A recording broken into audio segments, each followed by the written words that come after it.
have myself as a racialized black woman, called being a supporter of white supremacy, it felt very bad and wrong. The faculty director for the Office of Equity, Social Justice, and Multicultural Education at De Anza was a job posting that I saw. And going through the interview process, it seemed like it was a place that was very open. So I was just thrilled, to have this opportunity to be able to share the things that I had learned over, 30 years in this field. To me, even if I disagree with someone or we have a difference of opinion, I can still work with that person. But as a DEI director, that is the wrong mindset. But unfortunately, my office mates and my supervising dean did not return that collegiality to me. I became persona non grata. I was not welcomed. I was undermined. I was actively excluded because I was identified as someone who was not focused on decentering whiteness. So yes, people, you have to represent inclusivity, but also exclusivity to the white people. That came up constantly. One time we were talking about the Women, Gender, and Sexuality Center, and one of the coordinators had gotten a complaint that white faculty members were saying they didn't feel comfortable coming to the center. And so my team started to talk about, what are we going to do about that? And she said, nothing.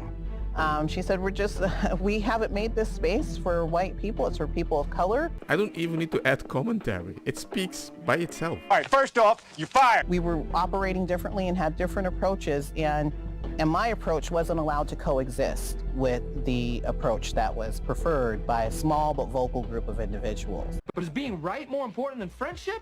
Huh? Take it from me. I lost my black friend. Don't lose yours. From the beginning, my tenure review process was subverted for purely ideological reasons. As I would be observed by evaluators, I would receive feedback that, didn't align with what actually took place in the workshops, and that attacked me for the approach that I was using, basically. One of my evaluators actually used profanity with me and told me how inappropriate and dangerous I was. They said, it's a danger what you're doing. Friendly fire! 2 weeks before the committee convened to tell me whether I would advance to phase 2, which is this present year, I was told that we will be voting to not recommend you, and it will be unanimous. Yeah, boy. I mean, can you imagine somebody comes to you, we will be voting unanimously, but we're going to vote so you don't come here, and a bunch of people look angry in your direction. Hi, this world is so fun to just watch. But then you start thinking, my kid might go to that school. There might be work in there. Then you're like, What's wrong with you? well, there goes my blue hair theory. She is actually just a normal person being truly inclusive, accept different opinions and views. I am pleasantly surprised. Yeah, me too. You say a human male who protects his kids. Protects is the word I'm talking about. That's bullying. Protection is bullying. Well, yeah. If your child was like, let's say they come to you and they're going, I've been bullied at school for being however I want to be. And they could be like suicidal about that. Don't laugh. Why? Because so disrespectful. I literally Dad just would had this do that. conversation 2 minutes ago. Because every single conversation I have on this lie about suicides come out. What are you trying to say? So would you like to hear the actual statistics about suicides? I don't want to hear it because All I've right. lived that experience, mate. How can a girl be a boy? We're not answering that. You're talking about concepts that have not progressed. Do you think we should sterilize autistic kids? I don't want to Do you think we should sterilize kids who grow up to be gay? Because that's what's happening. I am autistic. Do you think you should have been sterilized when you were 12 years old? I'm doing this because I'm spreading truth. Truth? That our children are beautiful just as they are, and they shouldn't be told that they're supposed to be something they're not. Because the moment you tell them they need to change specific things so people can accept them and they need to be validated by that, I'm like, you're going into a dangerous route.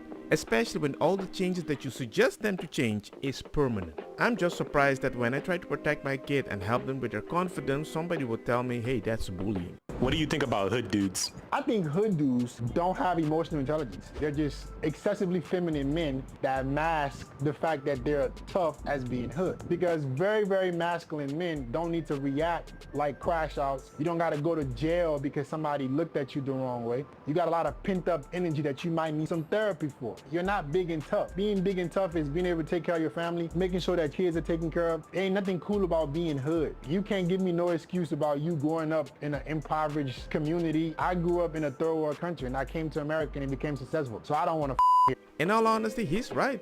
There's so many men you can't look at them because they're like, it's how you look at me. It reminds me when ladies tell me it's how you said it. Oh. It's like, maybe specific things we learn from specific ladies are not the best, especially if they're the only source of learning something because they're a single mother. And by that I mean, the more you stress like a person, the more you install in your kid without even talking to them. No, I'm not. Well then. No! No! No! That's bullying. That's the way we do it. Because we need to teach kids that even if we have a specific emotion, we can do a different action. That's how you build a man. Now they're using crazy ass words like you're a f***ing narcissist. They didn't even go to school. This bitch went to continuation school. Like, you didn't learn that word nowhere. Like, where'd you learn that? You have all the symptoms and you're gaslighting me. I pay the bills. I can light the gas as much as I want.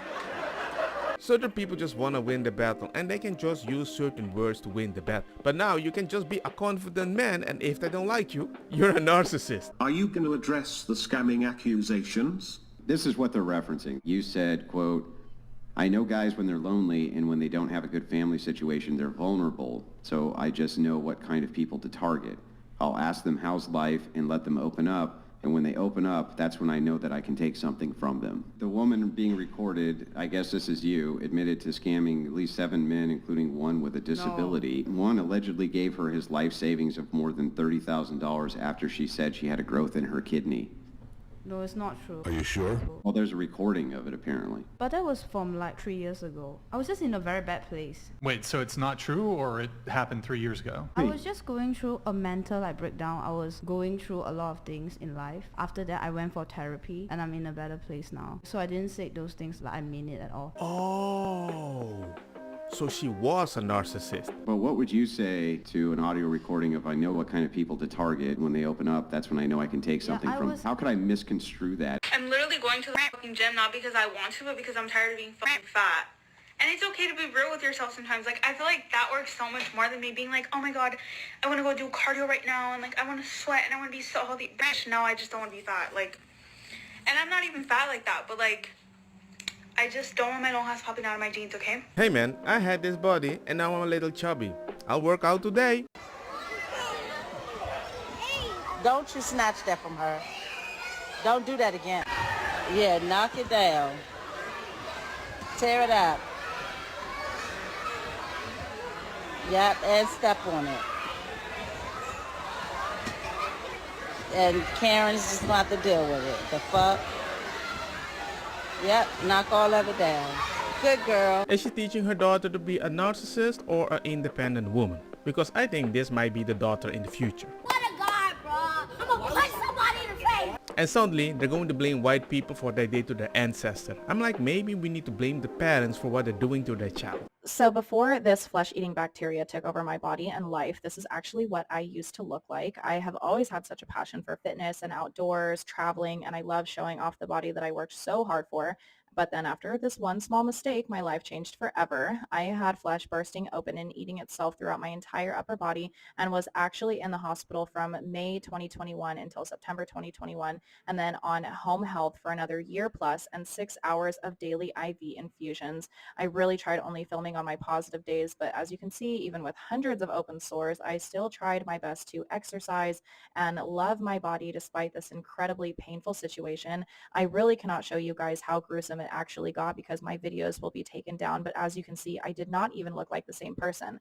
Finally, in September of 2022, I got my port removed and I was on oral antibiotics until February of this year, 2023, and I began getting skin treatments to help lighten the appearance of my scars, which has helped so much with my confidence. But then I saw some granulomas popping up. We got them removed. This was a really painful surgery, and unfortunately discovered that my disease has relapsed, and I will actually begin round 2 of treatment this next Monday. But I promise this time, though, I'm not going to be hiding what I'm going through, and I'm going to continue fighting for justice and for the body positivity movement.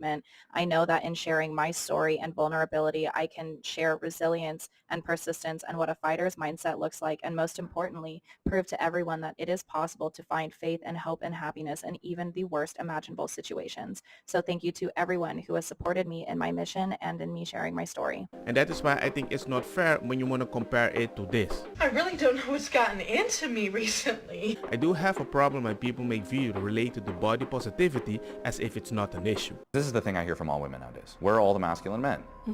I'll tell you, the second you meet them, you run and hide.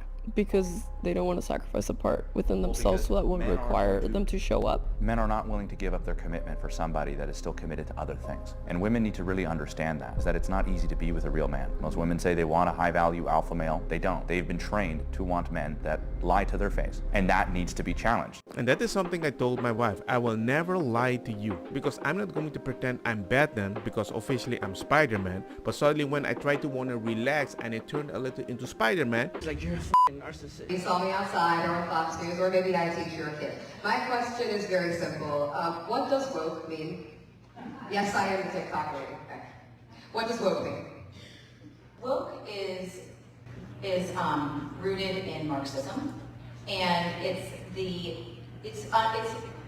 what it means is that society is based in pitting people against one another, in basically giving somebody labels. So, as I'm sure you know what it means, that it comes from a Marxist root. Very simple. When you tell somebody else to be empathetic for you, but you want the points for being empathetic.